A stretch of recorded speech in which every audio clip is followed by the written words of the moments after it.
Parashat Lech Lecha. Alors, ce shiur est offert Leilou Nishmat, David ben Mesaouda, Gabriel ben Esther, Mathilda Noya Batengel,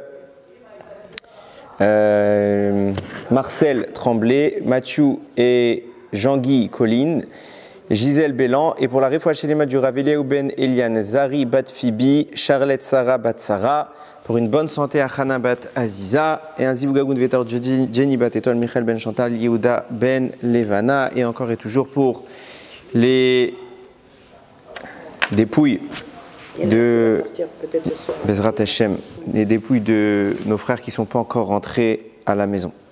Ok. Alors pour être très franc avec vous, j'étais extrêmement en retard dans ce shiur, plus que toujours, parce que c'est compliqué. Il y a beaucoup de choses que j'aurais voulu dire que je ne vais pas dire, pour la simple et bonne raison qu'il aurait fallu trop de prérequis. Je commençais à étudier et moi personnellement, je me suis fait mon kiff perso, mais c'est pas toujours dissible à l'oral sans les informations qui vont avec. Donc si je dois faire que des prérequis, il faudrait des années. Donc ce qu'on pourra dire, Bezrat Hashem, et moi-même, j'ai même pas eu le temps. Pour vous dire, on était à 9 pages déjà, j'ai même pas pu tout écrire ce que je voulais dire. Bon, Bezrat Hashem, on va essayer de concentrer les informations. Et ce qu'Hachem il voudra bien qu'on dise, on dira. Alors, je vais m'arrêter. Bon, il y a plein de sujets dans la paracha. Il y a une guerre. Ce que j'ai appelé toujours dans d'autres shiurim, je l'ai appelé la première guerre mondiale. En réalité, quand on lit les textes, d'après beaucoup, c'est la première guerre tout court. Il n'y a pas eu de guerre encore dans l'histoire, en tout cas pas écrite dans la Torah. Donc la première fois que la Torah nous parle d'une guerre, c'est cette guerre-là. Ok ? Pour précision, on n'est qu'à la 3e paracha de la Torah, donc on va dire, c'est pas. Mais bon, on est quand même assez avancé dans l'histoire. On n'est pas loin de la fin du 2e millénaire. Là-bas, on nous parle de 4 rois qui vont s'en prendre à 5 rois. Vaïbimad Amrafel, Meler Shinrar, Arior Meler Elassar, Kedor Laomer Meler Elam, Vetidral Meler Goïm. Voilà 4 noms: Amrafel, Arior, Kedor Laomer et Tidral. Eux, ils vont déclarer la guerre. Je vais revenir sur ce détail, mais pour faire simple, ils vont attaquer 5 rois. Bon, là, je n'ai pas cité les noms, je ne les connais pas par cœur. Et à la fin, nous dirons, la paracha conclut sur ce sujet en disant Arba Melachim et Achamisha. Donc on ne savait pas compter, on nous précise bien, c'est 4 rois contre 5. En réalité, je précise, ce n'était pas 4 rois contre 5, c'était 5 contre 10. Ok, même si je ne vais pas rentrer là-dedans maintenant, d'où on voit ça. Il y a un Igra Dekala qui l'écrit, parce qu'à chaque fois, quand il y a écrit le mot et dans la Torah, Rashi le dit, c'est pour inclure quelque chose qui est en rapport avec notre sujet. Donc, du côté des 4 rois, il y a écrit et Kedor Laomer. Il y a écrit une fois et, donc ça fait un roi supplémentaire. Et du côté des 5 rois, pour les 5 rois, il y a écrit et. Donc ça fait 5 rois supplémentaires, donc un total de 5 contre 10. Ça ne va pas être mon propos parce qu'il faudrait rentrer encore dans des sous-couches que je n'ai même pas eu le temps de réellement analyser. Mais on va rester sur la partie émergée de l'iceberg. 4 contre 5, comme ça la Torah en parle et il y a des raisons assez intéressantes. Avant de comprendre les raisons qui sont intéressantes, il faut le mettre en scène le scénario. Donc je le disais, en réalité, comment cette guerre va fonctionner? Si on lit textuellement le sujet, on voit que c'est Kedor Laomer qui avait assujetti 5 royaumes. 5 royaumes qui sont quand même des armées, mais qui sont, semble-t-il, des royaumes plus petits. Donc a priori, il y a eu une première guerre. Ok?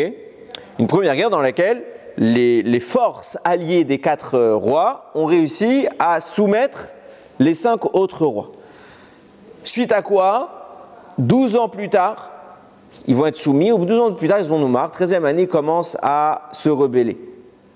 14e année, viennent les 4 rois et ils viennent mater la rébellion.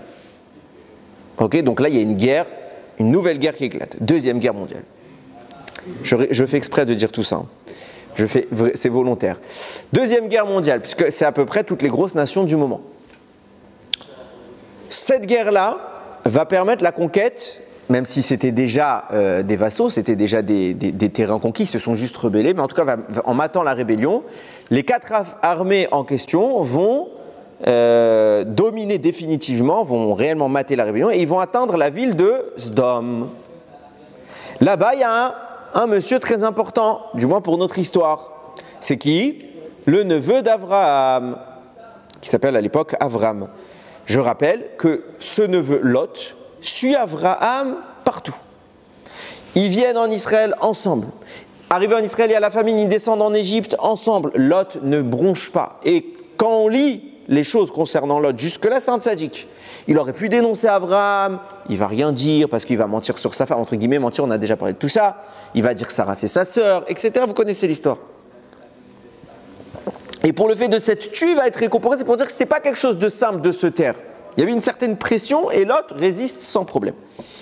Ok, intervient le moment où, de retour en Israël, après l'épisode avec Mitzraïm, l'Égypte, les bergers d'Avraham et les bergers de Lot vont avoir une petite querelle, rien de très grave. Les bergers de Lot disent « On a le droit de faire paître le troupeau en Israël sans demander la permission de personne. » Tandis que les bergers d'Avraham mettent une muselière, ils interdisent à leur troupeau de paître dans les champs locaux. Pourquoi? Lot se dit « La terre d'Israël est promise à Avraham. Avraham n'a pas d'héritier, donc je suis son héritier, donc cette terre m'appartient. » Avraham dit « Elle ne m'a pas encore été donnée, on ne touche pas. » Dispute entre les bergers, on a le droit, on n'a pas le droit. Avraham dit « Écoute, on va se séparer. » J'ai envie de vous dire, c'est léger comme dispute. Il suffisait qu'Avraham, en tant que, quoi qu'il en soit, il est propriétaire, même on va dans l'hypothèse de Lot. Ok? Allons d'après l'hypothèse de Lot, qu'il est le futur héritier. Donc l'héritier actuel, c'est qui? C'est Avraham. Avraham dit, je ne suis pas encore propriétaire. Mais venez, on va dans l'hypothèse de Lot. Il suffisait de lui dire, d'accord, je suis l'héritier, je ne t'autorise pas de manger. Actuellement, je suis le propriétaire. Quand tu seras propriétaire, tu feras ce que tu veux. C'est comme si à Mavdil, on ne parle pas de mort, mais le papa, il vient dire à son fils, écoute, c'est à moi, tu dilapides pas mon pognon. Quand le papa décédera, il dira à son fils, tu feras ce que tu veux de l'argent que je te laisserai, mais tant qu'il est au papa, il est au papa. Okay? Donc Lot pouvait très bien entendre l'argument de dire à Abraham, c'est du Gezel parce que c'est à moi, et je ne suis pas d'accord. Si Abraham pensait vraiment que c'est du Gezel, il y avait un argument très simple. On voit qu'Abraham, il ne cherche pas cet argument, il veut dégager Lot, alors que jusqu'à maintenant, il le suit partout. Qu'est-ce qui s'est passé? Petite dispute très légère, c'est pas la fin du monde cette dispute. Abraham, il veut plus du tout que Lot reste avec lui. Où va Lot? À Sdom. Ça fait partie du terrain d'Israël à la base. Alors écoutez bien. Hein? Non, aujourd'hui c'est désert puisque Sdom a été détruite. Mais c'était une ville extrêmement belle, extrêmement fleurissante, extrêmement riche, extrêmement dépravée. Lot choisira dans son... Abraham lui dit, c'est toi qui choisis où tu veux aller. Moi j'irai à l'opposé. Tu vas à gauche, je vais à droite, tu vas à droite, je vais à gauche. Ce que tu veux, mais c'est toi qui choisis. Là, il regarde partout, il choisit Sdom. Ok, déjà on est surpris de voir un monsieur qui est dépeint comme un tzaddik, finalement choisir la ville la plus impure de tout le paysage. Ok. Lors de la guerre, maintenant je reviens à mon histoire, lors de la guerre, forcément, les 4 rois vainqueurs vont faire des otages, entre guillemets, vont prendre des captifs. C'est ce qu'on fait tout le temps, ils prennent le butin et ils pillent la ville. Et donc ils font avec cela des esclaves. Qui est pris dans le lot? Lot, le neveu d'Avraham. Donc, vient un rescapé de la guerre, bon, d'après beaucoup c'était Og, un des rois, vient un rescapé de la guerre, c'est intéressant parce qu'il y a plusieurs rois qu'on voit dans la paracha qui ne sont pas cités parmi les prétendants dans la guerre, mais pourtant, il y a d'autres rois. On voit par exemple Malki-Tzedek Melech Shelem, que Malki-Tzedek c'est le roi d'Yerushalayim, il ne fait pas partie des 5 rois, pourtant il fait partie des rois vaincus. Donc vous voyez bien qu'il y a eu d'autres rois, donc, comme je vous l'ai déjà dit. Ok, maintenant Lot est capturé, donc vient Og qui s'échappe, il va annoncer à Avraham pour des mauvaises raisons, mais il annonce quand même à Avraham, voilà ton neveu il a été capturé, point final. Ok. Avraham, ni une ni deux, il rassemble ses hommes, d'après le Midrash, un seul homme, Eliezer, et ils vont ensemble mener bataille contre les 4 forces qui ont maté les 5 rois. Donc en clair, les vainqueurs de la Deuxième Guerre mondiale de l'époque. Avraham, il va tout seul, main dans les poches, et victoire éclair. À 2, ils vont écraser les 4 forces alliées. C'est pas comment. Si, ils jetaient du sable et ça se transformait en flèche. Ah, c'est ça? Oui. Ok. Victoire extraordinaire, Abraham libère tout le monde, et l'histoire se finit a priori très bien. Maintenant, on va quand même analyser. Il y a plein de détails inutiles dans ce récit-là. Déjà, le conflit entre les rois, on s'en fiche. On aurait pu dire, Kedar Laomer, Amraphel, etc. Amraphel, c'est Nimrod, il a une dent contre Avraham, etc. On aurait pu nous dire ces informations, c'est lié. Les 4 rois ont vaincu les 5 rois, point. Après, il y a eu une guerre, qu'ils étaient soumis, etc., qui se sont rebellés, etc. Ouais, ok. Ok, ça nous sert à quelque chose dans la Torah. Comprenons bien, la Torah n'est pas une belle histoire. La Torah, c'est la parole d'Akadosh Baruch Hu. Et la Torah est avare en mots.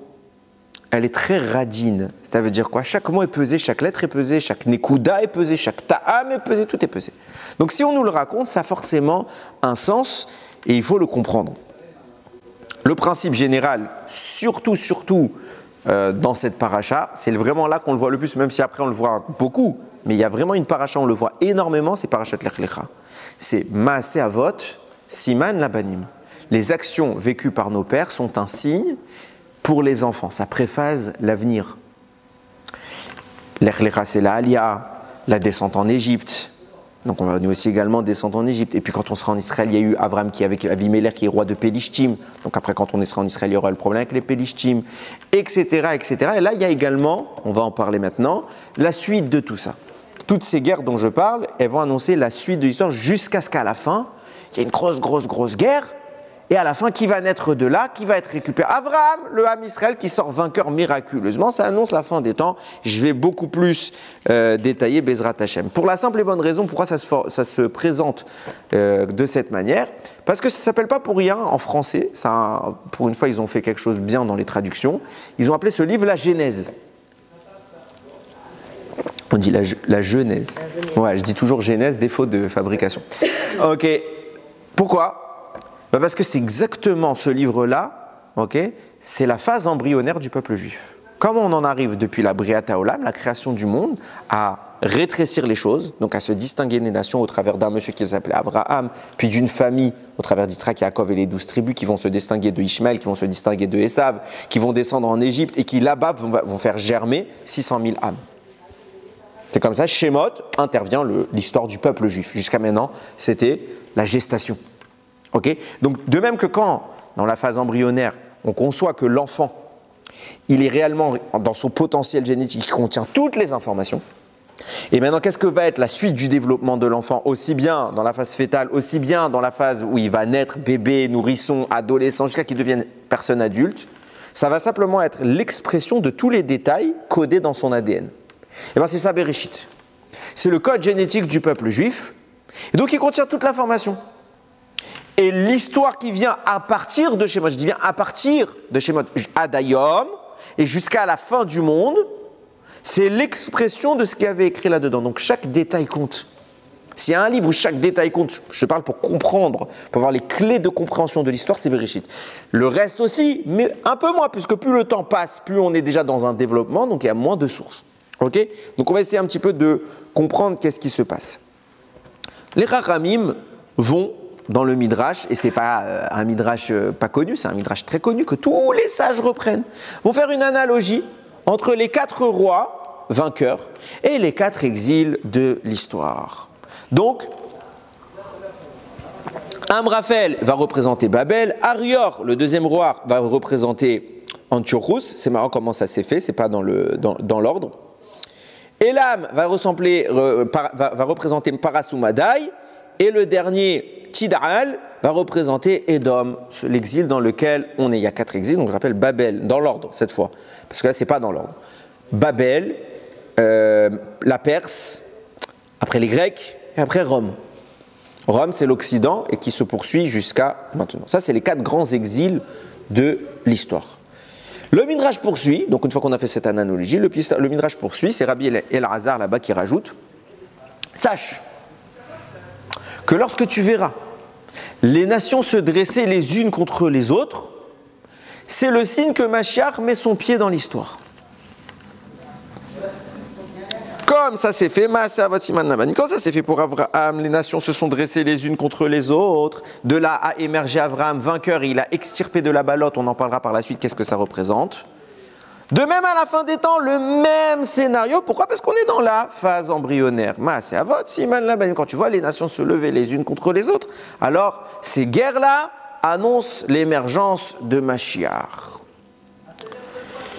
Le Nézer à Kodesh, il dit pourquoi? Il pose la question, pourquoi, quel rapport, pourquoi les guerres des nations entre elles viennent faire émerger Mashiach? La raison est simple.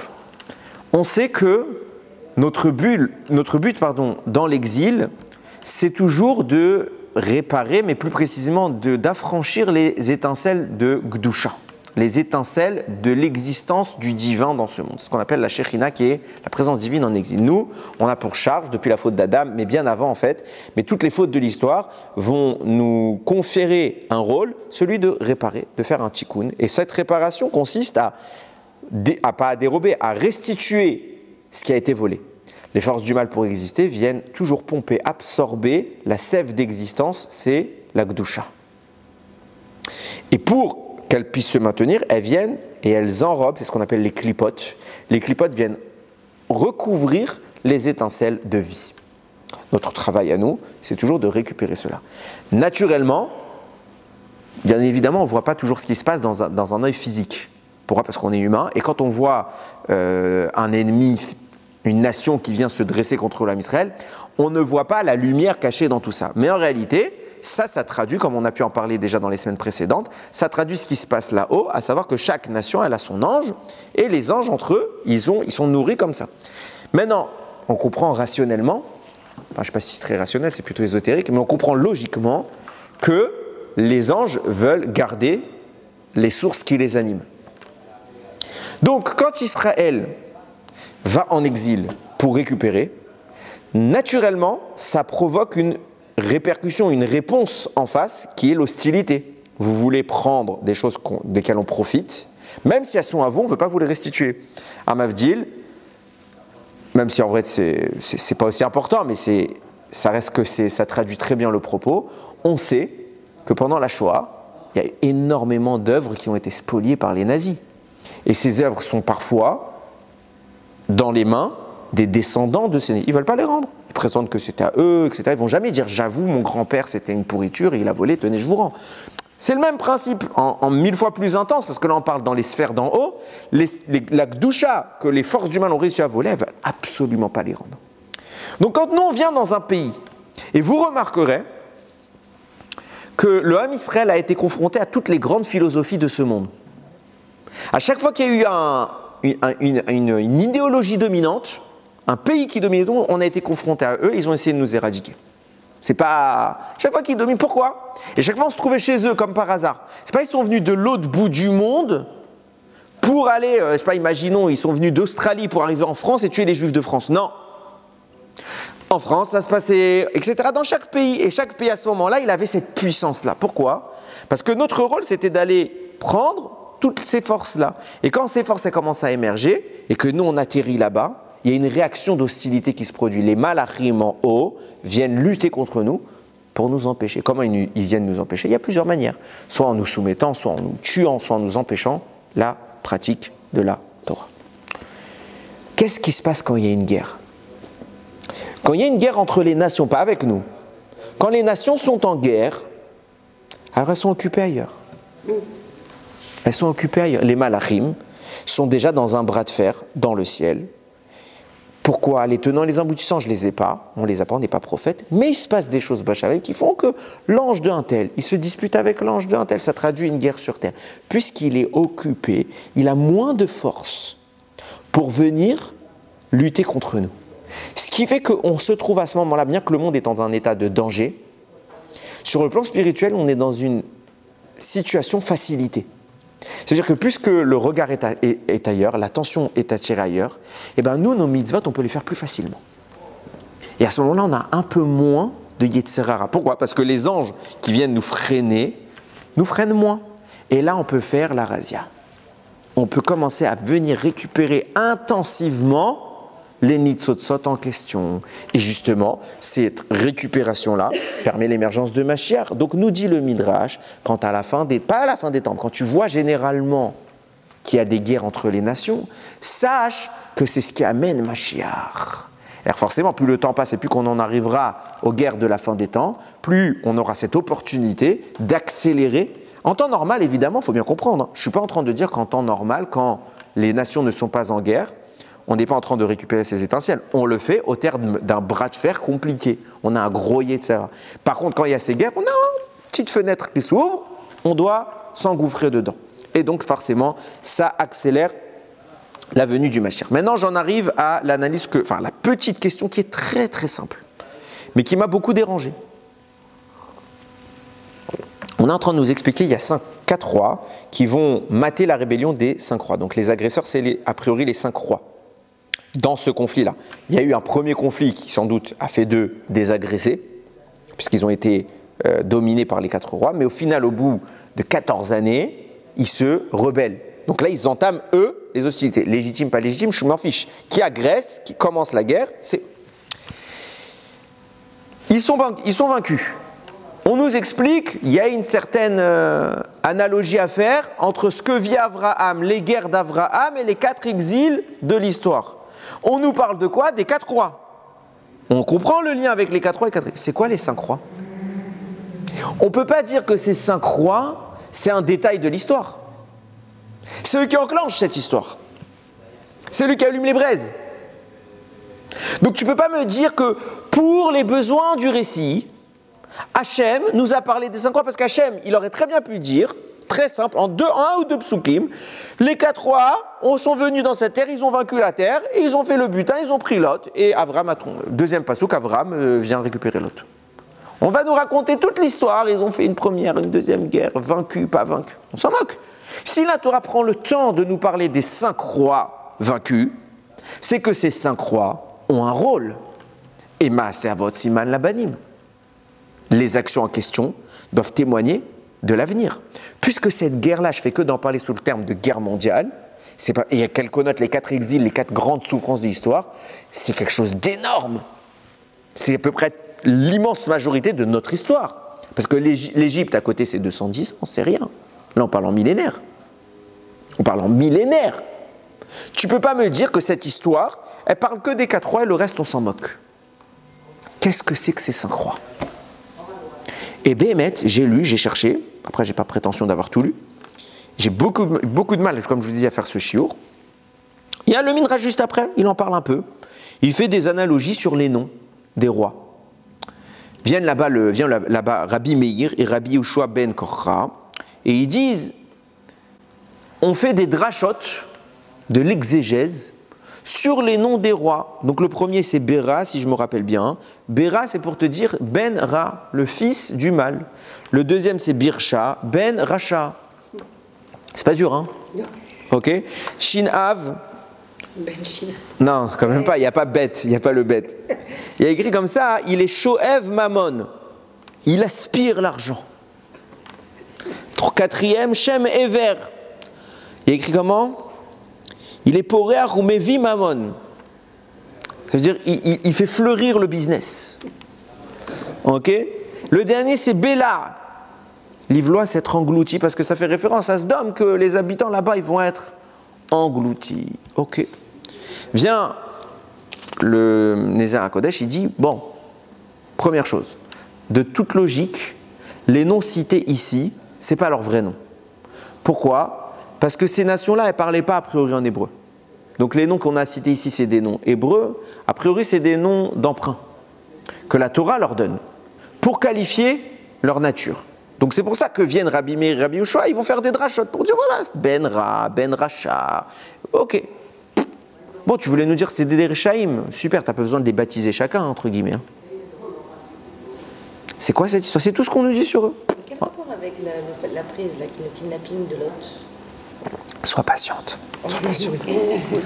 On va expliquer. Donc je pose ma question, qui est très simple. À quoi correspondent ces rois? C'est quoi leur rôle? Et je vais plus loin. Quand on regarde bien, et finalement en fait c'était le paragraphe suivant.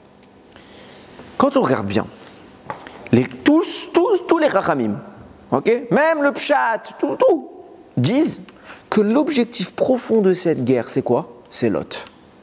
Ah ben voilà. L'objectif profond de cette guerre, c'est Lot. Tout est fait pour Lot. Dans le sens simple, nous dit Rashi, Lot ressemble énormément, c'est le sosie craché d'Abraham. Donc dans le sens simple, Nimrod, Amraphel, c'est son surnom là-bas, il veut se venger qu'Abraham l'a humilié en public quand il l'a jeté dans la fournaise. Là-bas, Abraham ne voulait pas se convertir à l'idolâtrie. Donc, ils vont avoir un défi. Il va être jeté dans la fournaise. Il va sortir peinard. Le roi du monde de l'époque, qui est Nimrod, il se fait humilier en public. Il comprend, Nimrod, on ne peut rien faire contre Abraham. Hey, protection divine, qu'est-ce que tu veux que je fasse? Alors, il va s'en prendre à son neveu, c'est son sosie. Il y a beaucoup, le Al-Shir, il rapporte comme ça. Le Nézer HaKodesh, il rapporte comme ça. Il y a beaucoup qui rapportent comme ça. Il dit son intention, c'était de prendre Lot et de le faire passer aux yeux des gens pour Abraham, pour dire voilà, il a changé d'avis. Vous voyez, lui aussi fait Avodazara. Donc, Lot, c'est le clou du spectacle. Sens un peu plus profond, qui n'est pas très caché, Lot, il détient une Neshama. La Neshama de David, Améler, puisque de Lot va sortir Ruth. Et les forces du mal ne veulent surtout pas que cette Neshama puisse émerger. Donc au contraire, elles veulent l'engloutir. Donc viennent les 4 forces militaires et ils viennent faire la guerre, même si ce n'est pas elles qui vont déclencher le conflit. Elles en profitent, elles veulent absolument récupérer Lot, parce qu'il va venir animer toute la... C'est le mal qui a kidnappé Lot, finalement. Si, c'est le mal. Pourquoi? C'est les 4 rois. Oui, mais Lot est toujours... Et on va expliquer quelle est la nature de Lot. Ça, c'est la deuxième partie du shiur où vraiment on va expliquer. D'abord, je suis obligé de mettre en... Comme j'ai dit, de faire la scénographie. Le mal, c'est les 5 rois. C'est Lot en l'état. On va expliquer pourquoi la Neshama, elle est chez Lot.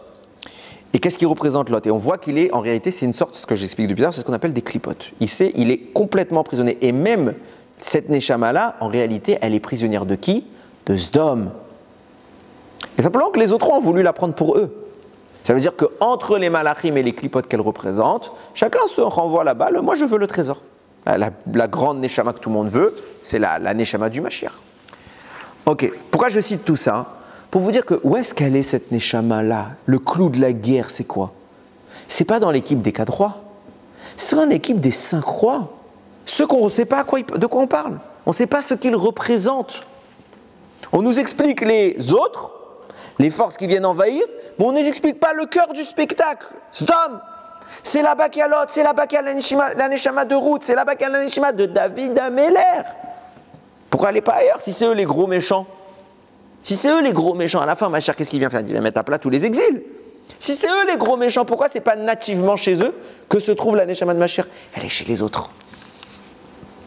Et ça me fait penser que j'ai encore oublié une partie de mon shiur que j'ai pas écrit. C'est pas grave, je le dirai peut-être à l'oral si j'ai le temps. Il y avait trop de choses à dire. Donc vous avez compris ma question. Ok. Point sur ce sujet, je vais maintenant commencer à élargir. Ce que je vais dire maintenant, on peut le dire dans plein d'endroits. À chaque fois que les Chachamim vont faire une analogie avec un sujet de l'histoire et les 4 exils, vous pourrez poser la même question. Je prends celui-là parce que c'est un connu et très commenté. Beaucoup plus tard dans l'histoire, il y a l'histoire du Sefer Daniel, le livre de Daniel. Daniel est un déporté d'Israël qui vit dans le royaume de Nebuchadnezzar, celui qui a détruit le Beth Amikdash. Là-bas, dans le Berek Bet, dans le 2e chapitre du livre, Nebuchadnezzar, il fait un rêve. Il se réveille, il n'est pas bien. Et on va beaucoup comparer cette attitude avec celle de Paro, mais ce n'est pas le sujet. Il est vraiment pas bien. Il va convoquer là-bas, Nebuchadnezzar est un monsieur qui était tyrannique, mais qui avait quand même un certain génie.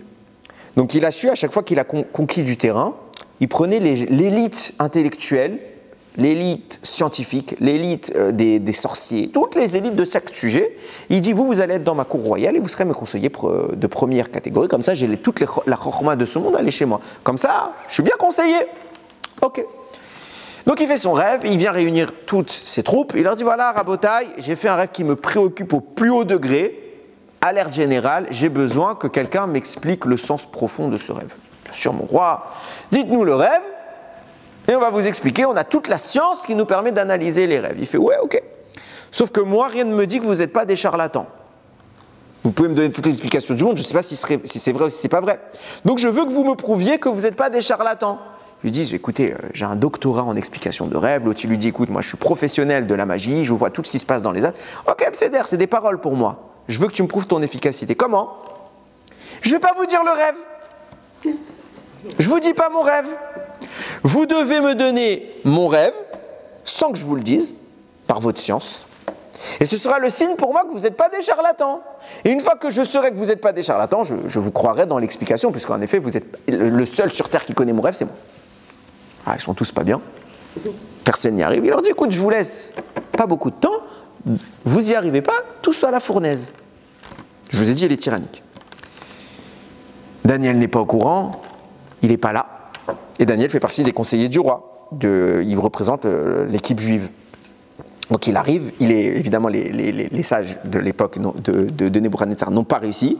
Il est saisi par la garde royale quand il rentre au royaume. Il lui explique la situation. Daniel demande rapidement une audience au roi. Il va voir le roi et il dit au roi, mon roi, laissez-moi un sursis de quelques, je ne me rappelle plus si c'était 1 jour ou 3 jours. Je ne me rappelle plus. Bon, je crois que c'était 3 jours pour qu'il ait le temps de prier. Laissez-moi un sursis. Je reviens dans 3 jours avec votre rêve et son explication. Oui, je crois que c'est 3 jours. Ok, Daniel. Mais je te préviens, si tu n'y arrives pas, ta mort sera pire que toutes les autres. Ok. Daniel jeûne, il prie, et à un moment il s'effondre, et il rêve. Il se réveille, il court auprès du roi, il dit, voilà mon roi, j'ai eu votre rêve et je vais donner vos explications. Votre rêve, c'est une immense statue qui domine le monde. Cette statue est très étrange, parce qu'elle est composée de plusieurs matériaux. Au sommet, la tête est faite d'or. Massif. Le buste est fait d'argent. Le bassin, je ne me rappelle plus le bassin, c'était de l'airain, si je ne me trompe pas. Non, oui, non, c'était ça. Les cuisses, c'était de l'airain. Les jambes sont en fer. Et les pieds, c'est un mélange de fer et de cuivre. Se détache une petite pierre. Elle fait effondrer tout l'édifice. Elle prend la place. Et elle grandit, elle remplit le monde. Nebuchadnezzar, il dit, Banco, Bidiouk, mon rêve, kol hakavod Daniel. Maintenant, je te crois, donne-moi l'explication. Il dit, mon roi, cette statue qui trône sur le monde vient raconter l'histoire de ce monde. Sache que le roi de ce monde n'est autre que Dieu. Et toi, tu l'as chassé de son trône, entre guillemets. Comment? Tu as détruit son Beth Amikdash.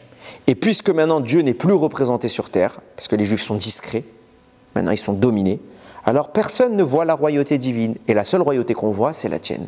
C'est pour ça que le sommet de l'édifice, le roi, le premier roi qui vient s'installer sur le trône, est représenté par l'or, c'est toi mon roi. Mais sache que ton empire ne sera pas éternel. Un jour viendra un deuxième empire qui viendra lui succéder, mais il sera moins puissant. C'est pour ça que le deuxième niveau, c'est l'argent. Qui sera vaincu par un troisième empire, c'est l'airain. Qui sera vaincu par un quatrième empire, c'est le fer. Et à la fin des temps, ce sera un empire mixte. Ça veut dire qu'il y aura plein de petites royautés. C'est exactement ce qu'on connaît aujourd'hui. C'est pour ça que c'est argile et fer. Vient une petite pierre. La pierre est toujours une allusion à Israël. Parce que Dieu vient reprendre son trône. Et à la fin des temps, le petit peuple juif, noyé parmi les nations, vient détruire tout cet édifice. Et la connaissance du divin vient gonfler, remplir le monde. C'est une pierre, mais pas une pierre précieuse. Hein. Non, une pierre. Ah oui. Une pierre. Nous, le peuple juif est toujours comparé à Even. Even, pourquoi une pierre? Parce que c'est la contraction de Av, le père, et Ben, un fils. Qu'est-ce que c'est? Qu'est-ce que ça signifie? C'est ce que je dis tout le temps en introduction dans la Haggadah à mes enfants. C'est que l'existence du Ham Israël se résume à l'enseignement qu'on se transmet depuis toujours, de père en fils. C'est pour ça que la pierre, c'est la stabilité. Le peuple juif est stable uniquement parce qu'un papa va apprendre à son fils la Torah. Toujours. Si on enlève cette transmission-là, alors le peuple juif n'est plus une pierre. C'est le cœur du système, cette Torah qu'on se transmet depuis des millénaires. Donc cette petite pierre, cette Torah, qu'on a réussi à maintenir, finit par remplir le monde. Le Midrash vient évidemment faire exactement la même corrélation que je vous ai fait tout à l'heure, qu'il a déjà fait lui-même, concernant les 4 rois face à Abraham. Les 4 rois face à Abraham, Babel, Perse, Grèce, Rome, Édom. Eh bien, ces 4 empires-là qui sont décrits chez Daniel, c'est Babel, Perse, Grèce et Rome. Viennent les Chachamim Et ils posent tous la même question. Ça fait 4 empires dans l'histoire, 4 ennemis du peuple juif. Il n'y a pas un 5e. Il n'y a pas un ennemi qui est terrifiant, et qui n'est pas cité depuis le début. Ishmaël. Nous dit Rambam, c'est les mots du Rambam, je vous le lis en français, comme ça c'est clair. Il dit comme ça, et vous, mes frères, il est bien connu qu'Akadosh Baruch Hu nous a placés au milieu des tourments de nos fautes, au sein de cette nation, qui est la nation d'Ishmaël, dont la méchanceté est grande envers nous. Et il n'existe pas de nation qui se montre plus hostile à Israël qu'elle. Et aucune nation n'a autant exercé le mal pour appauvrir, diminuer, déprécier le peuple comme elle le fait. Raphaël Vital écrit dans le Etzadat Tov, le pire de tous, la pire des pires, la plus terrifiante des nations, c'est Ishmaël. Ishmaël, terrifiante, il appelle le 5e royaume, le 5e exil. Et il explique, c'est l'exil de la fin des temps. À la fin, c'est pas Esav l'exil, c'est Ishmaël. Ça veut dire qu'on sera sous l'emprise d'Ishmaël? C'est Ishmaël qui nous embête. On a été sous l'emprise d'Ishmaël, Baruch Hashem, ça n'est plus comme avant. Mais ceux qui nous embêtent, qui nous embêteront le plus haut niveau de l'histoire, à la fin, Ishmaël. Mais sache qu'après ça, c'est Mashiach. Après ça, c'est Mashiach. Donc, on voit bien que Ishmaël, c'est le pire du pire. C'est le pire du pire. Il est appelé par la Torah Oyev. Tandis que Esav s'est appelé Sonné. Esav sonnait les Yaakov. C'est celui qui a la haine contre Yaakov. Oyev, c'est l'ennemi. La Gemara dit le Oyev, il est pire que le Sonné. L'ennemi est pire que celui qui est haineux. Celui qui est haineux, bon, il reste avec sa haine. L'ennemi, il veut éradiquer. Et s'il y a un peuple, plus que tous les autres, qui veut nous éradiquer, nous dit comme ça, Raphaël Vital, nous dit le Rambam, c'est également rapporté dans le Zohar, c'est également rapporté dans le Pirkei des Rabbi Eliezer, s'il y a un, c'est Ishmaël. Comment tu m'en parles pas? Comment Hachem, dans cette histoire de guerre, il ne parle pas d'Ishmaël? Comment dans la prophétie que Daniel il vient donner à Nebuchadnezzar, on ne nous parle pas d'Ishmaël? Il est nulle part, il est transparent, mais c'est le pire. Tu me parles des petits détails, entre guillemets, ce n'est pas des petits détails, c'est quand même assez important. Mais tu parles de parties moindres, alors que tu as le plus gros danger de l'histoire qui est là, et Hachem, il n'en parle pas. Rien. Pas d'allusion. À chaque fois qu'on va nous faire des parallèles, à chaque fois depuis Bereshit, il y a ce parallèle. Dans les premiers psukim, il y a ce parallèle sur les quatre exils. On va nous dire les 4 exils, pas Ishmaël. Oui. Et la Shoah, c'est Esav. Bon. Pourtant, la Shoah, Amalek. Amalek et Esav, ça ensemble. Mais pourquoi, dans ce cas-là, Ishmaël, il a fait OK le 7 octobre, oui. Mais alors, première chose, c'est pas première chose, je réponds à ta question. Est-ce qu'il y a eu pire que la Shoah? Oui. Dans l'histoire, il y a eu pire que la Shoah et il n'y a pas eu qu'une fois pire que la Shoah. Là, simplement, là encore, c'était Esav, enfin, du moins, c'était les 4 ans exil dont je parle. Par exemple, la destruction du temple était beaucoup plus grave que la Shoah. On parle de millions de morts en 1 jour. Pas en 5 ans, en 1 jour. Là-bas, Yerushalem est décrite comme une rivière de sang. Mais ce n'est pas une métaphore.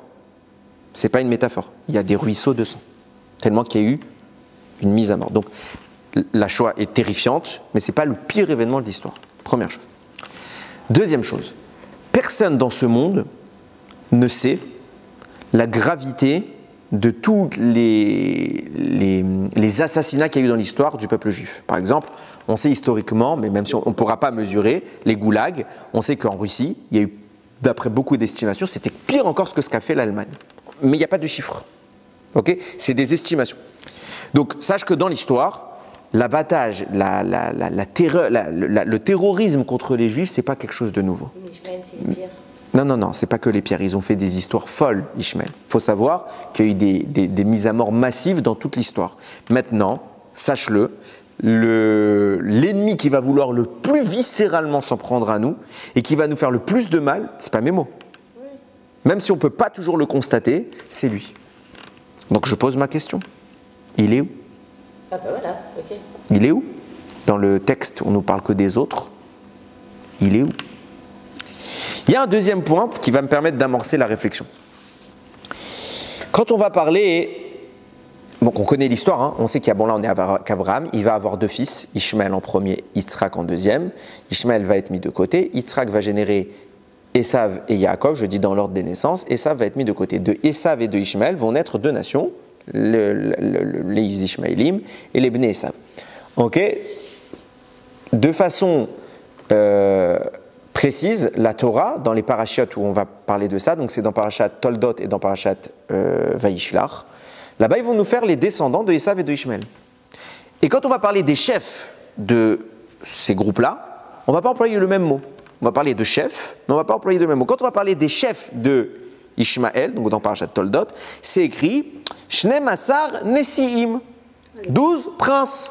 12 princes, mais c'est des chefs, le mot traduit généralement chef, 12 leaders. Par contre, quand on va parler de Esav, c'est pas écrit Nesiim pour parler des chefs, c'est écrit Alouf, Aloufehem, c'est écrit comme ça, Vele Aloufehem, Hu Edom.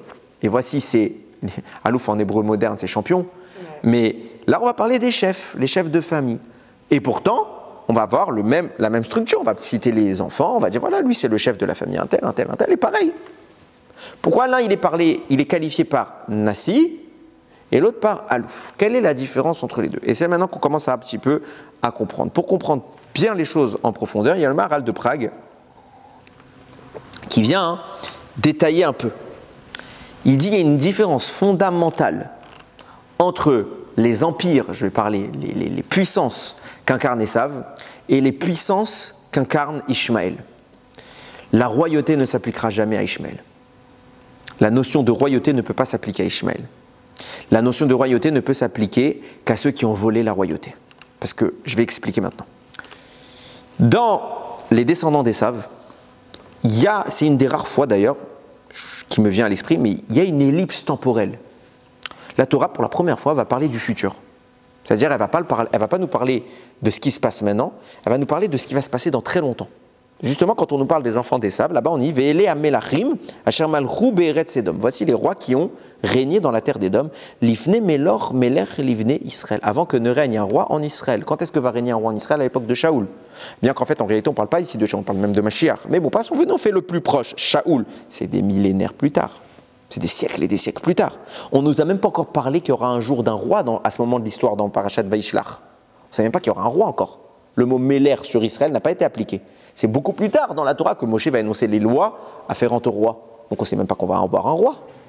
Et nous dit la Torah, les rois d'Esav, avant que ne règne un jour un roi pour le peuple juif. Donc déjà on nous annonce, il va y avoir le Ham Israël sur la terre et il va avoir son roi. Donc on a fait une ellipse temporelle de plusieurs siècles. Ok, pourquoi on nous précise ça? Parce que la Torah c'est pas le Maharal qui dit, c'est moi qui explique comme ça. La Torah est en train ici de nous révéler la capacité, d'où vient la capacité à régner? D'où vient le titre de roi? Le titre de roi ne peut venir que d'Israël. Pourquoi? Parce que le titre de roi ne revient qu'à un seul, c'est Akadosh Baruch Hu. Il n'y a qu'un roi, c'est Hachem. Et puisque Hachem est le roi, son représentant dispose de l'aura royale pour le représenter. Donc chez le peuple juif peut exister un Méler, à condition que ce Méler ne soit pas roi pour lui, mais roi pour lui, pour Akadosh Baruch Hu. S'il représente la royauté d'Hachem, il est roi. Ça, c'est la définition véritablement authentique de ce qu'est un roi. Puisque viendront les enfants d'Esav et ils vont chasser, comme on a parlé dans le rêve de Daniel, ils vont chasser le roi de son trône, alors ils vont lui dérober le trône. Et va s'appliquer à eux, et puisque comme on est vraiment dans la notion des clipotes, les forces du mal vont absorber cette royauté, et donc, par transmission, puisqu'ils vont se la greffer en eux, alors va exprimer chez eux une aura de royauté. C'est pour ça qu'on nous parle des rois d'Esav. Il y a des rois chez Esav, nous dit le Maharal de Prague. Par contre, Ishmaël n'a rien à voir. La royauté d'Esav découle de la royauté d'Israël. Puisque c'est Esav qui a volé la royauté à Israël, alors ils peuvent absorber comme ça. Ishmaël est une royauté, entre guillemets, est une entité indépendante d'Israël. Indépendante, je pèse mes mots, c'est une entité indépendante d'Israël. Et puisqu'elle est indépendante d'Israël, elle ne peut pas être portée par le titre de roi. de façon très simple. Le mérite qui nourrit Ishmaël, c'est la première source de ce mérite, c'est la phrase que va dire Abraham, et sur laquelle on reviendra tout à l'heure. Quand Abraham va recevoir la bracha d'Akadosh Baruch Hu lui annonçant la naissance d'Yitzhak, il va dire Lou yirye Ishmael lefanecha. Pourvu, non c'est Lou Ishmael yirye lefanecha, je me disais qu'il manquait, c'était pas dans le bon ordre. Si seulement Ishmaël pouvait vivre devant toi. Comme ça, il va dire au moment de l'annonce d'Yitzhak. J'aime lui dire, ok, j'écoute ta parole. J'écoute ta parole. À ce moment-là, va naître une source, puisqu'Akadosh Baruch Hu va dire, j'accepte de faire vivre ce Ishmaël, va naître une source, une entité qui ne dépend plus du fait d'un vol, de l'absorption des sources d'Israël. C'est une entité indépendante. Abraham lui a donné une bracha pour qu'il existe en tant que tel. D'ailleurs, Esav, lui, sa bracha, elle est toujours dépendante de celle de Yaakov. C'est ce qu'il va lui dire Yitzhak quand il va le bénir. Il va lui dire quand ton frère il baissera son cou, alors toi aussi tu pourras relever le tien. Toujours est dépendant de Yaakov.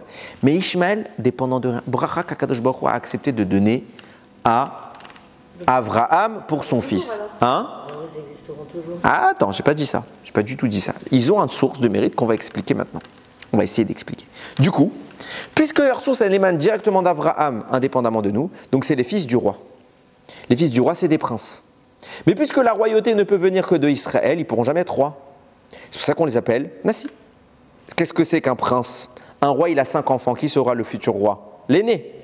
Les autres resteront princes toute leur vie.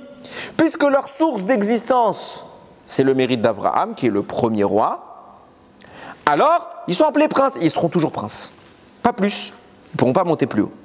Par contre, Esav et les 4 royautés dont je parle, elles ne sont pas appelées Nassi, ils sont appelés Alouf. Nous dit le Parad Yitzhak, qu'est-ce que c'est un Alouf? Pourquoi c'est pas écrit Meler? Un Alouf, c'est un roi sans couronne. Ça veut dire quoi? C'est vrai qu'ils règnent, mais ce n'est pas les vrais rois. Ils ont simplement fait un putsch. Et le véritable roi est enfoui à l'intérieur, donc ils ne pourront jamais lui enlever sa couronne, parce que le roi, il est le roi. Tu ne peux pas prendre quelqu'un d'autre et usurper la place. Tu es un usurpateur. Puisque ce ne sont que des usurpateurs qui ont volé une place, ils sont appelés alouf, des rois sans couronne. Ils ne sont pas couronnés. Maintenant que je vous ai introduit tout ça, on se pose la question. D'où ils ont sorti cette différence, les Chachamim? D'où ça vient ce Maharal de Prague qui te dit c'est pas des rois parce que la royauté ne peut venir que chez Esav et pas chez Ishmaël? D'où ça vient tout ça? Écoutez bien, là on va rentrer dans le vif du sujet et on va parler des propos du Harizal. Je ne comprends pas cette notion d'indépendance. Et ils descendent bien d'Abraham, c'est quand même lui la source. Ouais. Alors quoi? Je ne comprends pas. Ils ne sont pas rois, Hachem ne leur a pas donné la royauté. Je ne comprends pas qui est roi? Qu'il ait eu la bracha ou l'indépendance de la part de Kadosh Baruch Hu, alors que... Ben bien sûr, grâce à Abraham. Quand Hachem a dit ok, je le ferai vivre devant moi. Mais comment on peut parler d'indépendance puisqu'il dépend je parle pas, de mais tout dépend d'Akadosh Baruch Hu, soyons clairs. Je suis pas en train du tout, je suis pas du tout en train de dire. Et évidemment que eux aussi dépendent du peuple juif, parce que quand le peuple juif va émerger, toutes les royautés s'effacent. Ok. Ce qu'on est en train de dire, c'est que puisque son existence, sa force qui le nourrit, ne vient pas de la royauté d'Israël, ok, alors il a cette indépendance vis-à-vis de cela. C'est tout. Je ne suis pas en train de dire que c'est une entité qui n'a pas besoin d'une substance pour exister. D'où une plus grande haine. Jalousie. Jalousie particulière. Maintenant, je rentre dans les propos du Harizal. Ok. Ouais, c'est bon, ils ont réparé la montre. Je suis dans les. Je me suis dit, est-ce qu'elle est à l'heure, elle n'est pas à l'heure? Écoutez bien, parce qu'on est à la moitié du shiur, il faut que j'accélère. Écoute, je vous ai dit qu'il y a tellement de choses à dire, il faut bien que j'explique maintenant. Je vous ai expliqué, je ne sais plus combien de fois maintenant, Baruch Hashem, les propos du Harizal sur la notion de Shvirat Akelim et de Tikkun. Je m'explique et je fais en très bref. Le monde dans lequel on est issu, d'une défaillance. Quand Dieu a créé le monde, avant de mettre en place la notion d'une autre, il a mis en place une structure qu'il a volontairement fait avec un défaut. Ce qui a engendré que cette structure s'est brisée. Ok? C'est effondré. Donc c'est le monde dont je parle, c'est donc le monde brisé. Je vais l'appeler le monde brisé. Puis après, il va créer un monde de la réparation, Olam HaTikun. Ce monde-là commence à Bereshit. À Bereshit, qu'est-ce qu'Akadosh Baruch Hu fait? Il prend les pots du vase et il commence à les recoller, mais avec une colle bien plus forte que ce qui était là au début. Il renforce bien les parois. Et dans l'acheminement de tout ça, il s'arrête. Et à nous maintenant de terminer ce travail. Pour parler des choses de façon précise, là on va rentrer dans les noms qui incarnent ces réalités. Je m'explique. Puisqu'il y a un premier monde qui vient et qui va s'effondrer. Ce monde existe, donc c'est une réalité tangible. Puisqu'il y a après une deuxième énergie qui va venir, qui va être celle de la réparation. Donc cette énergie-là également, elle est tangible et elle va quelque part se fusionner et elle va intervenir sur le premier monde en question pour être le tikkun. Mais en réalité, les autres, elles travaillent de concert, les deux notions, celle de la réparation et celle de ce qui était cassé. Parce que l'un sans l'autre, ça ne sert à rien. Le Harizal nous définit. Ces deux mondes dont je parle sont qualifiés par des schémotes, des noms. En réalité, il parle de 4 mondes, je vais parler que de 2, parce que c'est les deux qui nous concernent. Comment on les identifie ces mondes? En réalité, c'est des variations du nom d'Akadosh Baruch Hu. Le nom d'Hachem, c'est Yudke, Vavke. Vous écrivez le nom d'Hachem en écriture pleine, pour dérouler son contenu, comme j'explique plusieurs fois. Ok? Et vous avez plusieurs manières de l'écrire. La lettre He, par exemple, peut s'écrire sous 3 formes. Soit en écriture pleine, ça peut écrire soit He Yud, soit He Aleph, soit He He. La lettre Vav, pareil, elle peut s'écrire sous 3 formes. Vav Yud Vav, Vav Aleph Vav, Vav Vav. Donc ça vous fait des variations. On va parler des 2 derniers. Les 2 derniers, le tout dernier, celui qui s'est effondré, ça s'écrit comment? J'épelle les lettres. Le premier c'est Yud, donc Yud Vav Dalet. Après vous prenez toujours le long, Yud Kevav Ke. La lettre He c'est He He. La lettre Vav, c'est Vav Vav, et la lettre He, c'est He He. Pour un total de 9 lettres, dont la valeur numérique, on l'appelle toujours par sa valeur numérique, parce qu'on ne va pas le citer à chaque fois, He, Yud, Vav, Dalet, He, He, etc. Donc on l'appelle par sa valeur numérique pour s'en rappeler. Valeur numérique, c'est 52, Gematria du mot Ben. Ce monde-là s'appelle Ben.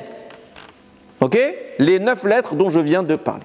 Ça, c'est le monde qui s'est effondré.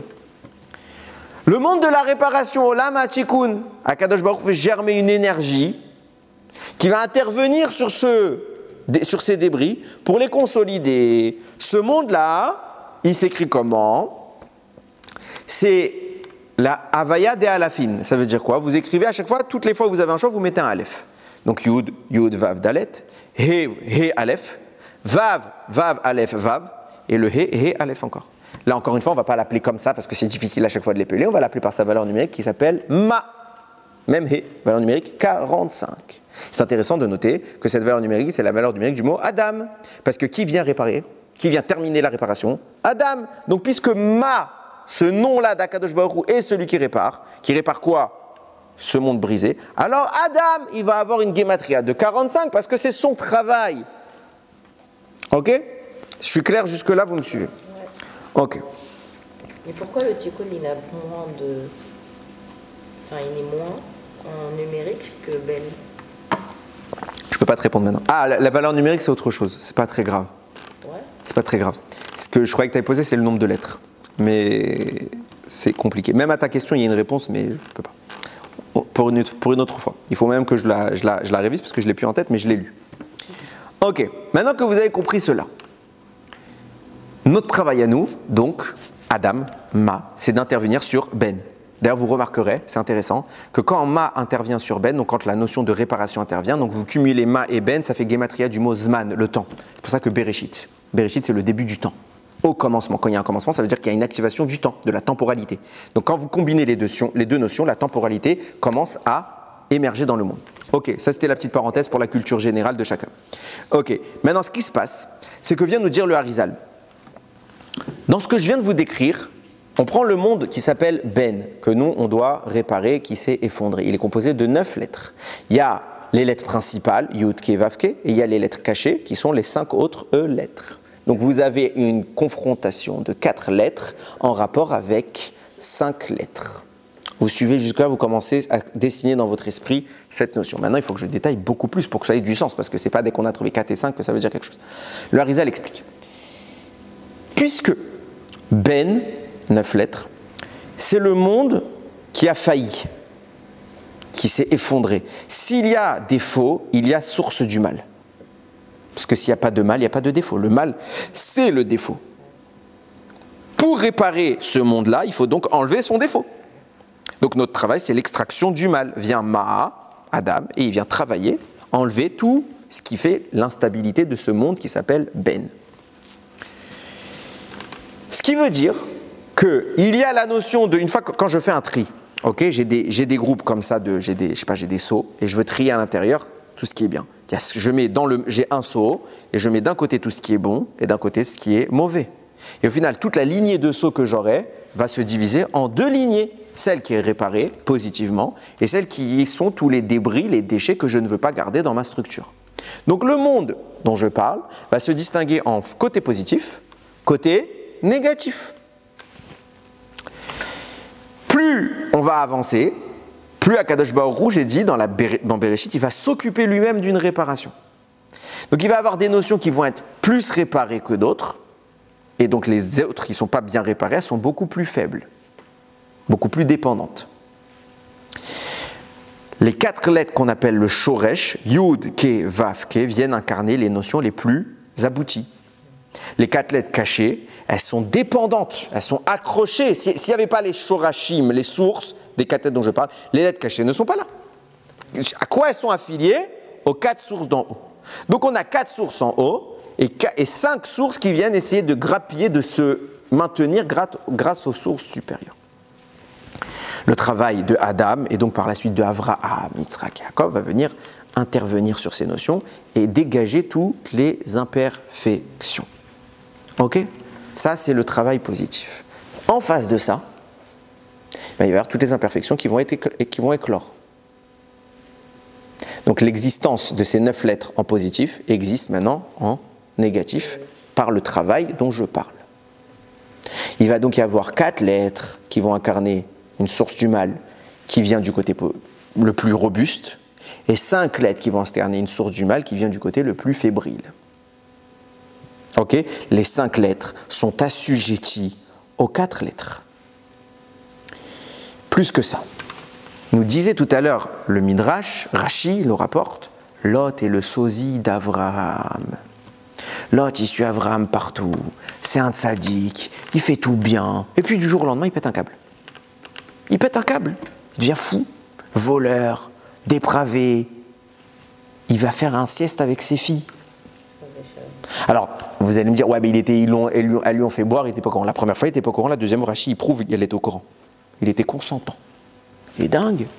Elles savent, elles ont une raison de le faire. Elles pensent qu'il n'y a plus personne sur Terre. Elles se disent, il faut bien qu'il y ait des enfants dans ce monde.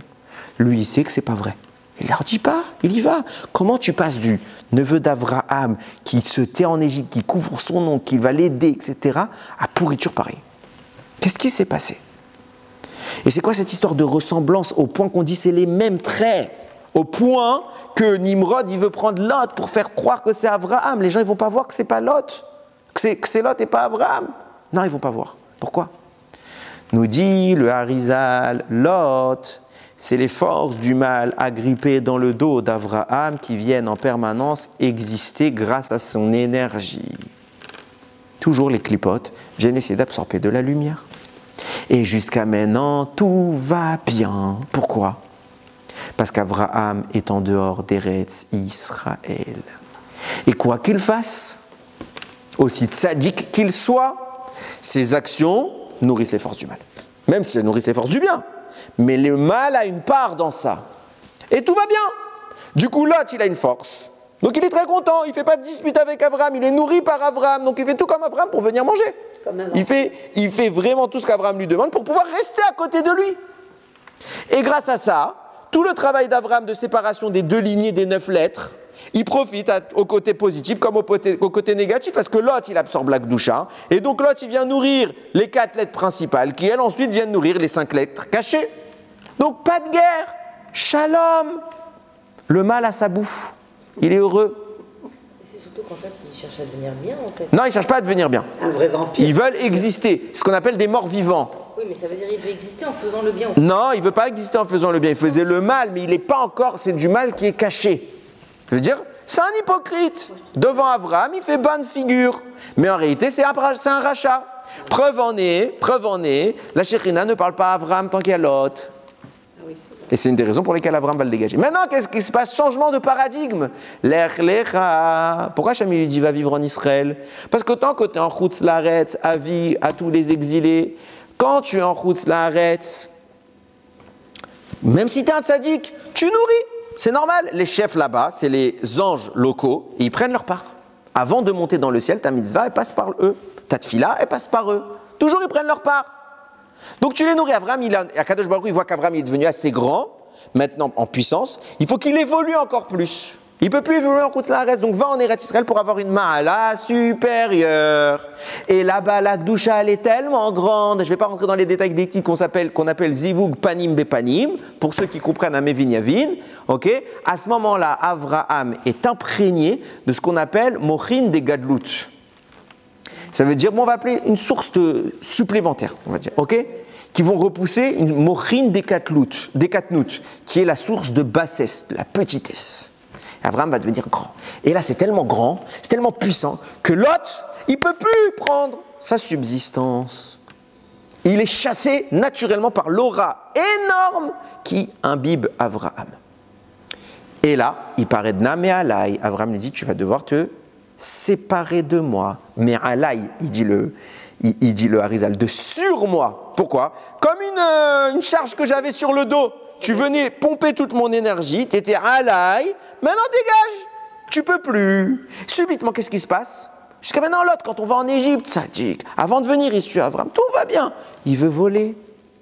Il vole dans la terre d'Israël. Pourquoi? Pourquoi il cherche encore à manger dans la terre d'Israël? Ça, c'est moi qui dis pas le Harizal, mais je pense. Ça reste cohérent. Parce que comme il a plus sa subsistance, il dit, je vais continuer, je vais essayer de la voler. La terre d'Israël va appartenir à Abraham, donc moi je vais profiter du fruit qui appartient à Abraham, genre un peu de quelque chose. Abraham lui dit, Gézel, va-t'en. Va-t'en. C'était pas l'histoire. Il aurait pu lui dire, Abraham, Gézel, il aurait pu vous expliquer, comme j'ai dit tout à l'heure, non, tu n'auras rien. Quand il lui dit, je t'autorise, tu n'auras rien, tu n'auras plus rien. Tu vas à gauche, je vais à droite, tu vas à droite, je vais à gauche. Ok, il s'en va. Et là, on a un gros problème, puisque Lot, c'était le relais des forces du mal. Le côté négatif des 9 lettres, elles n'ont plus de quoi manger. Elles n'ont plus de quoi manger. Et là, les plus grands victimes, ceux qui sont vraiment en danger, c'est lesquels? C'est les plus faibles. Celles qui sont plus hautes, les 4 lettres du haut, elles arrivent un petit peu, même si c'est plus stable, ce qu'elles arrivent à grappiller, c'est elles qui le prendront. Pourquoi? Parce que comment ça passait? Lot, qui nourrissait les 4 lettres, et ce qui restait, ça passait aux 5 lettres du dessous.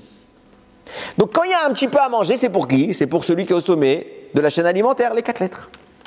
Mais les 5 lettres du bas, là, elles n'ont vraiment plus rien. Donc qu'est-ce qu'elles disent? Elles viennent déclarer la guerre pour voler et agresser les 4 lettres pour dire, nous aussi on veut à manger. Nous dit le Harizal, c'est traduit comment sur terre, toute cette guerre-là? Ça s'est traduit par l'Alia d'Avraham. Jusqu'à maintenant, il y avait la paix dans le monde. Avraham fait son Alia, il y a la guerre dans le monde. Pourquoi? Parce qu'Avraham commence à dire, je vais faire du protectionnisme. Je garde ma Gdusha pour moi et je la donne plus aux autres. Et les autres, ils étaient bien contents jusqu'à maintenant de pouvoir taxer les Bnei Israël. Sauf qu'on ne veut plus être taxés. Donc qu'est-ce qu'ils viennent? Ils commencent à s'agiter. Les 5 rois qui n'ont plus du tout de quoi manger, c'est la famine spirituelle. Il faut qu'ils survivent. Alors ils vont attaquer les 4 rois. Et c'est quoi tout le sujet du débat? C'est Lot. C'est Lot. Tout le sujet du débat. Parce que Lot, il ne donne plus à manger. Il faut que Lot, on arrive à puiser de lui les petits éclats comme ça. Les petits éclats. Regardez jusqu'où ça va. Bien, le Gaon de Vilna, il est cité dans un sefer qui s'appelle De Chochma Lenafshecha, mais le Gaon de Vilna, c'est le commentaire qu'il a fait sur Sifra des Tzniuta. Là-bas, il va faire une transformation, il va faire le parallèle qu'on a dit entre les 4 lettres et les 5 lettres. Et ils vont nous expliquer Chachamim. Les 5 lettres dont je parle, qui sont les lettres cachées, les petites lettres en dessous, qu'est-ce qu'elles représentent?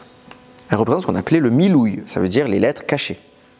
Milouï, Gematria 86. C'est la Gematria du nom Elohim, qui est la force de la rigueur. Toujours quand on parle d'un milouï, des lettres cachées, on parle des forces de rigueur. Toujours. C'est pour ça que ces 5 lettres-là vont être représentées de façon effective dans notre monde par les lettres de Elohim, qui sont aussi au nombre de 5, qui viennent incarner la rigueur. Ok. Cette rigueur, elle est le fruit de quoi? De l'extraction qu'Avraham y fait depuis le début. Regardez comment c'est extraordinaire. La Torah nous parle dans la paracha de la naissance d'un monsieur qui s'appellera Ishmaël. Quel âge il a eu Avraham? Ve'Avraham ben Shmonim Shana ve'Shesh Shanim Beledet Agar et Ishmaël. Avraham avait 86 ans. On s'en moque? Pourquoi tu nous racontes ça? Pourquoi tu nous dis son âge? C'est utile?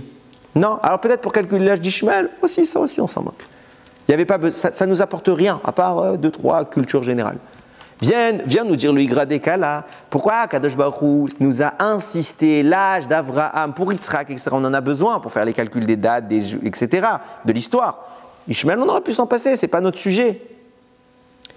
Pourquoi on nous précise 86 pour te dire que Avraham ne pouvait pas engendrer Yitzhak tant qu'il n'avait pas purgé Elohim, les forces de rigueur. Et nous dira le Ber Maim Chaim, ces forces de rigueur-là, elles seront transmises à qui? À Ishmaël. C'est quoi ces forces de rigueur? C'est les lettres, les petites lettres qui étaient cachées dans les 9. Les 5 lettres cachées viennent représenter, nous dit le Gaon de Vilna, c'est les lettres de Elohim. Qui est détenteur de ça? Avraham. À cause de ça, Avraham et Sarah n'ont pas d'enfant. Une fois qu'Avraham réussit à purger ce travail, alors va naître un premier enfant, Ishmaël, qui va être la résultante de ces forces-là.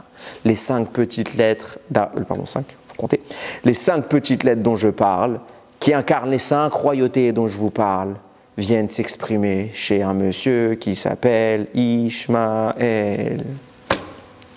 Et on ne nous parle pas de lui, parce qu'il est terrifiant, parce qu'il n'est pas censé exister. Je vais vous expliquer pourquoi il n'est pas censé exister. Mais à la base, on ne nous parle absolument pas de lui. Comme je vous l'ai dit tout à l'heure, il n'est pas mentionné dans les écrits. Les annonces de Daniel, les annonces des 4 rois, on ne nous parle pas de lui. Il y a les 5 rois, mais on ne dit pas que c'est Ishmaël. Et chez qui va naître, enfin, chez qui est positionné Lot, le détenteur du Mashiach? Chez lui. Extraordinaire. Extraordinaire. Écoutez bien. Vous commencez à comprendre pourquoi les enfants de Esav peuvent être appelés Alouf, des rois sans couronne, parce qu'au final, c'était les 4 du haut. Les 4 royautés, les 4 empires de Esav. Les 4 lettres du haut, elles sont en haut, donc elles prennent directement. Les autres sont soumis.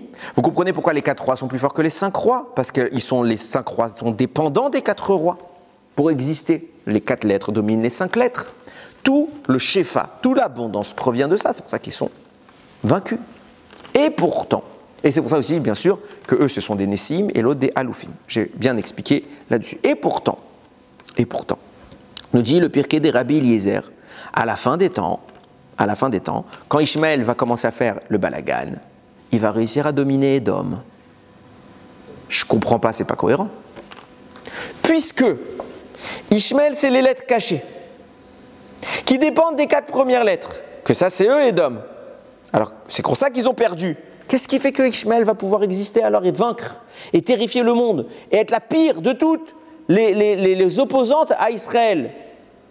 Zohar. Écoutez bien ce qu'il écrit le Zohar, je vous l'ai amené. Je sais pas, ouais, il est un peu tard, mais c'est pas grave.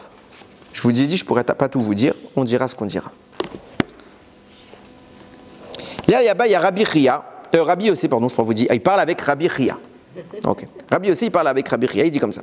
Ve'rishemanam ipumoy de Rabbi Shimon, Mila ou Vachena, pardon.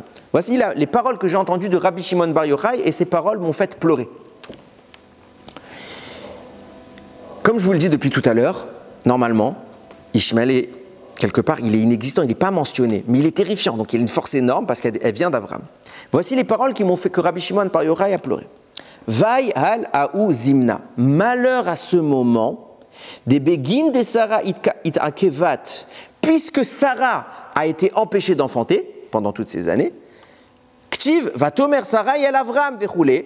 Bona el Shifrati. À cause de ça, comme elle n'avait pas d'enfant, qu'est-ce qu'elle a dit? Va avec ma servante.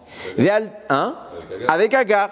Ve'alda akaima shata le Agar le merat le Sarah. Gevirta, c'est ce qui a permis à Agar de dominer Sarah. Va avaler Béram et Avram et de lui donner un fils qu'on appellera Ishmael. Ve'Avram Amar. Et Avram, il a dit à ce moment-là qu'il a eu ce fils. Lou Ishmael yirye lefanecha, pourvu que Ishmael puisse vivre devant toi. Ve'afalgav de kuchaberichu hava mevaserle al Yitzhak, et bien qu'Akadosh Baruch Hu était venu lui parler d'Yitzhak, it devak Avraham be Ishmael. Avraham s'est lié à Ishmael. Ad de kuchaberichu ativle ou l'Ishmael shematicha. Jusqu'à qu'Hachem lui réponde, Avraham il a insisté, jusqu'à qu'Hachem lui dise, je t'ai entendu. Les vatar idgezar ve'al bekaima kadisha adla yipuk Yitzhak le alma. Et plus que ça, Ishmael a été circoncis, il a fait la Brit Mila avant que naisse Yitzhak Avinu. Donc il a une source terrifiante. Il va se grandir, nous dit le commentaire ici Matok Midevash. Il va grandir, Vetachaze arba me'ashenin kaimea ou memana divne Ishmael. Et pendant 400 ans dans le ciel, on ne sait pas quand, l'ange d'Ishmaël va plaider auprès d'Hachem. Uva kame kucha berichu amarle, et il va venir devant Hachem lui dire Mandi idgezar itlechu laka bishmar. Est-ce que celui qui fait la Brit Mila, il a une place dans ton nom? Vous voyez comment c'est formulé, dans ton nom? J'ai une place dans ton nom. Amarle in, oui, bien sûr. Brit Mila, Ktusha. Amarle vea Ishmael d'idgezar ama ilet lechu laka bar kemo Yitzhak. Et Ishmael qui a fait la Brit Mila, pourquoi il n'a pas comme Yitzhak une part dans ton nom? Amarlé, il lui a dit Daigzar, Idgezar, Kidka Yaout, Utkitkunoy, Veda, Lavachi, Velo Adela de Ilan Midabekin Bi, Kidka Yaout Litmania, Yomin, Prochitin, vous ne faites pas la Brit Mila comme il faut. Il y a deux phases dans la Mila, il y a la Mila et la Priya. Nous on fait les deux, eux ils font que Mila. Donc vous ne faites pas comme il faut. Et deuxième chose, eux ils font à la bonne date, à 8 jours. Veilen rechikin mini ad kamayamim, alors que vous, ça prend des années avant que vous fassiez la Mila, donc vous restez loin de moi pendant longtemps. Amarle, il lui a dit, Vim kolda kevan dit gezarle yehele at agar tav begine. Il lui dit, mais d'accord, c'est d'air, on fait pas comme il faut bien, mais on fait un peu. Donc on a besoin on a droit à un mérite. Vai al haouzimna, Rabbi Chia il entame et il dit, malheur à ce moment. Dit-il d'Ishmael be'alma. Du moment où il est né Ishmael dans le monde. Vid Gezar, Ma'avad Kuchaberichu. Et donc, qu'il a fait cette Brit Mila. Ma'avad Kuchaberichu. Qu'est-ce qu'il a fait à Kadosh Baruchu? Achik Leu Livne Ishmael Midvekuta Dilaela. Il l'a éloigné de la liaison avec le ciel. Veyahav Lechu Lakale Tata Be'ar Akadisha Begin Ha'u Geziru Dibehon. Et il lui a donné un lien avec la terre sainte sur terre par le mérite de la Mila. Pourquoi c'est le seul peuple qui a le droit de vivre en Israël à part nous? Ah, ils ont le droit de vivre en Israël? Quand on n'est pas là, c'est eux, jamais personne d'autre. À chaque fois qu'une autre royauté s'est installée, elle n'a pas tenu longtemps. Eux, si. Pourquoi? De là.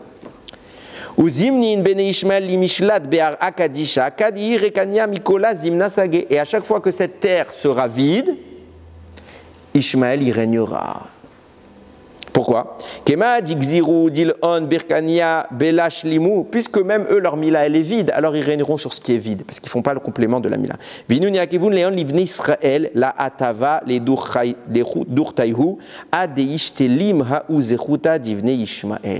Écoutez bien les mots d'un texte qui date de 2000 ans. Ce peuple de Ishmaël viendra, ils ne sont pas nés encore, il n'est pas là, Mohammed, il n'existe pas encore. C'est eux qui empêcheront Israël de revenir dans leur terre. Ils feront tout pour les empêcher d'être propriétaires de cette terre jusqu'à ce que leur mérite s'efface. Bon, à qui la faute finalement? Et Ismaël est amené à éveiller des guerres terrifiantes dans le monde. Et à cause de ça, les gens de Édom, de Esav, vont se liguer, se réunir contre Ishmaël. C'est pas notre histoire tout ça. Et chacun va faire la guerre. Chad al Yama, Vechad al Yabeshta, Vechad Samour l'Yerushalayim. Une dans la mer, une sur le sol et une proche de Yerushalayim. Une dans la mer, une sur le sol et une proche de Yerushalayim. Voilà. Vishletun ilen beilen. Et chacun à son tour, ils vont se dominer. Vers Akadisha laït mesach livne Edom. Et jamais Edom n'aura la main mise réellement sur Israël. Ce qui est intéressant parce que c'est en train de se passer, ils veulent tous faire une coalition. Et finalement, c'est les pays arabes quand même qui arrivent à revenir. Ils n'arrivent pas. Ils veulent venir Edom, ils n'y arrivent pas. Et à la fin, nous le raconte le texte, viendra une royauté extérieure qui va mettre le balagan à tout ça. Pourquoi je vous ai cité tout ça? Ah, il y a écrit que ça vient de l'extérieur. Ouais, il y a une autre royauté. Pourquoi je vous ai écrit tout ça? Je conclue mon shiur. Je vous ai posé la question tout à l'heure, comment c'est possible que Ishmaël puisse un jour dominer Esav, alors que Ishmaël, c'est les 5 lettres dont je vous parle. Et elles n'ont pas de base, elles sont dépendantes des 4. Ah, Kadosh Baruch, qu'est-ce qu'il a dit? Je t'ai écouté dans ta requête. Lou, Ishmael, Iriel et Fanecha, pourvu que Ishmaël puisse vivre. Donc je vais donner vie à Ishmaël. Où est-ce que je vais lui donner vie? Pas en haut, en bas. Parce qu'il est en bas. Il n'est pas en haut dans les lettres, il est en bas. Je ne vais plus lui donner vie par le haut vers le bas, je lui donne une vie indépendante. Nous disait le Maharal, la puissance d'Ishmaël ne dépend pas d'Israël.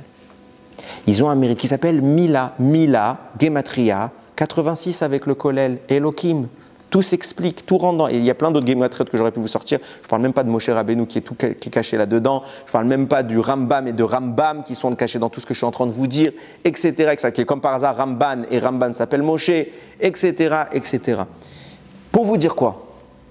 À la fin, Kadosh Baruch Hu a accepté de donner une source de vitalité à Ishmaël. Cette source de vitalité, maintenant, la rend indépendante, ce qui fait qu'elle est un ennemi qui est à la base caché, mais qui à la fin se dresse. C'est pour ça que dans les textes, on va parler que des 4 empires, les 4 lettres émergées, mais jamais des 5 lettres cachées. Plus que cela, chez qui vient la Neshama de Lot, de David et donc de Mashiach du côté de Ishmaël, puisque ces 5 royaumes dont je parle, qui étaient en guerre contre eux, qui étaient détenteurs de la Neshama de Lot.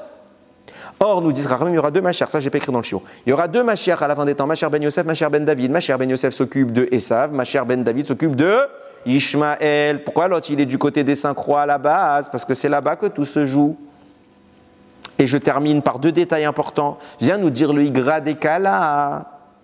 Pourquoi elle s'appelle Agar, sa maman? Je reviens à mon midrash que j'ai cité au tout début, où là-bas il y avait l'explication des 4 rois, et venait Rabbi Elazar ben Avina qui disait, si tu vois les royaumes se dresser l'un contre l'autre, Midgarot, Elou, Be'elou, ils se dressent l'un contre l'autre. Nous dit le Haïgra Dekala, Agar Milachon Idgarut. Se dresser l'un contre l'autre. Qu'est-ce qui va provoquer que les peuples à la fin des temps se dressent l'un contre l'autre? C'est Madame Agar qui va donner naissance à Ishmaël. Et que, alors je ne vous raconte pas les détails qu'il explique là-bas, le Marou, Raphaël Vital, mais qui va permettre cet aspect conflictuel entre les deux, c'est Ishmaël. Parce qu'il vient d'une dame qui s'appelle Agar. Tout est écrit dans la Torah. Tout est écrit dans la Torah. Et je conclus. Viens nous dire le Dei Chochma et Nafshah que j'ai cité tout à l'heure. Il dit, sache qu'on voit ces 2 entités, Yud Ke Vav Ke et Elohim, que j'ai dit que c'était les 5 lettres du bas. Okay, Yud Ke Vav Ke, c'est ce qui génère les Neshamot. Elohim, c'est ce qui génère les corps. D'ailleurs, c'est intéressant. Si vous regardez, j'ai dit Yud Ke Vav Ke, ça va générer Edom, les 4 lettres au-dessus. Elohim va générer Ishmaël, les 4 lettres en dessous, les 5 lettres en dessous. C'est intéressant dans la philosophie de ces 2 religions. Edom, c'est beaucoup de philosophie, très peu de pratique. Tout est dans la tête. Ouais, on a des belles valeurs, on doit faire plein de choses, la charité chrétienne, etc. On doit faire plein de choses. Mais dans la pratique, leur religion, elle est très facile. Très facile. Tu vas à la messe, tu es déjà un grand sadique. C'est pas tout le monde qui va. Il suffit de ne pas faire de mal, donner un peu d'argent. C'est tout. Et voilà, la charité chrétienne. Et de temps en temps, tu vas écouter un pasteur ou un curé, je sais pas quoi, qui va te faire un petit sermon. Voilà, c'est tout. Et beaucoup de philosophie, par contre, ils ont produit énormément de réflexions philosophiques. Les papes, etc., ils ont écrit des livres philosophiques très pointus. Tout est dans... C'est l'âme de la spiritualité, dans le sheker, dans le mensonge. Mais c'est que théorie, c'est pas physique. Ishmaël, c'est tout l'inverse. Le corps travaille, la tête, pas du tout. C'est pour ça qu'ils sont comparés à Hamor. Non, je rigole. Ils prennent la mort, par contre. Hein? Nous, on prend la vie, eux, ils prennent... Alors écoute bien. Eux, tu ne peux jamais questionner le texte. c'est un blasphème. Si tu poses une question dans leur religion, tu commences à dire ouais mais c'est bizarre quand même, bizarre, comment tu parles du prophète, comment c'est possible, etc. Je vais me faire lyncher sur internet si quelqu'un entend ça, c'est pas grave. Mais c'est exactement ça, ils font, mais par contre pour faire ils font. Pour faire ils font, ils réfléchissent pas. C'est bien, c'est pas bien, qu'est-ce que Dieu a voulu de moi en disant ça? Non, Dieu a dit je cours, je fais. C'est une qualité quelque part. Mais c'est le corps bête et têtu. Sans réflexion préalable, à l'inverse d'Édom, que c'est que de la réflexion et zéro pratique. La religion de l'islam, elle est quand même un peu plus dure que la religion chrétienne. Ah oui, c'est sûr. Mais l'un, il parle du corps, il fait que travailler le corps, pas du tout la tête, et l'autre, il fait travailler que la tête et pas du tout le corps. Nous dit le, comment il s'appelle, Dei Chokhmah Lenafshecha. Yudke Vavke produit la neshama. Elohim produit le corps. Ça, il y a les deux pendants. Il y a le négatif, ça veut dire quoi? Il va produire une théorie, c'est le christianisme. Il va produire une action, c'est l'islam. Et il y a le côté positif, c'est nous. Parce qu'à la fin, ils vont se faire les guerres, les deux, le corps avec l'esprit. Mais nous aussi, on doit faire cette guerre.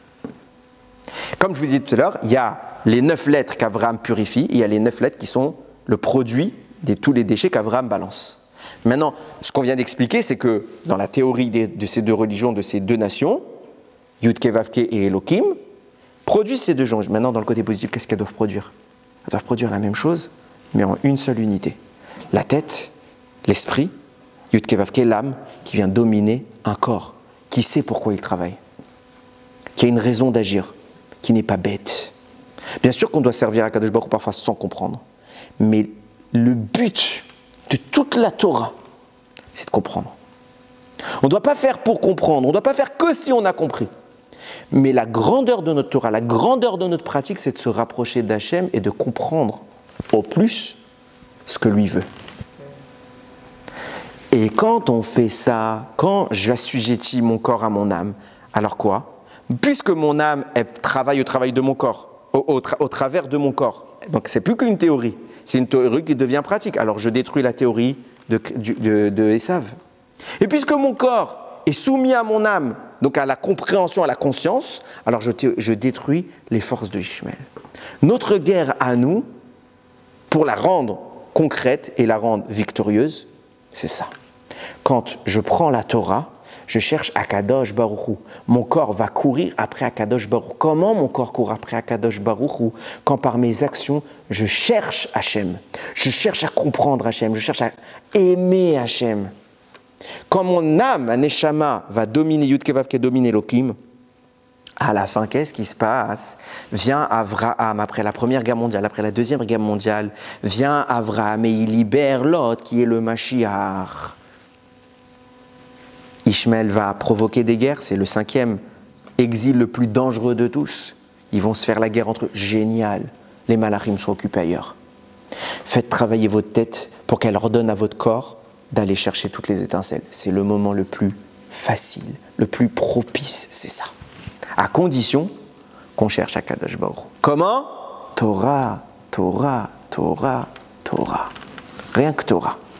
Rien que Torah.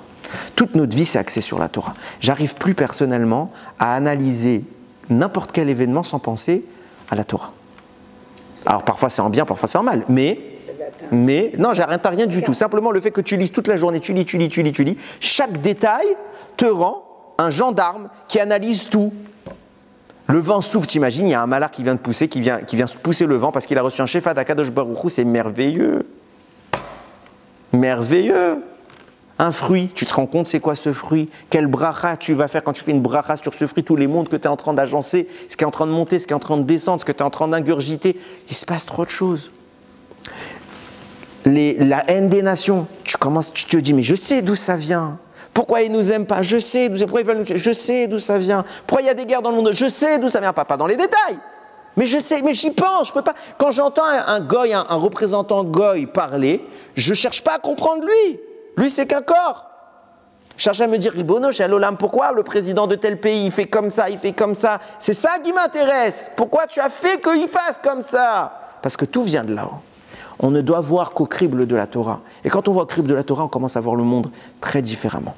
très différemment. Et là, on commence à avoir cette dvékout, cet amour, cette liaison avec Akadosh Baruch Hu. Yiratson, excusez-moi si j'ai pas pu dire encore plein de choses, mais c'est pas grave, il y aura d'autres occasions. Bezrat Hashem, Yiratson qu'on ait le srout de se travailler, de se purifier et d'ouvrir ce voile, de voir Akadosh Baruch Hu dans chacun des compartiments de ce monde. Et bimera biamenu, on va voir jaillir cette lumière, ce or que Avram a su insuffler dans le monde, qui va nous conduire très bientôt à Mashiach. Baruch Adonai Leolam. Amen ve Amen.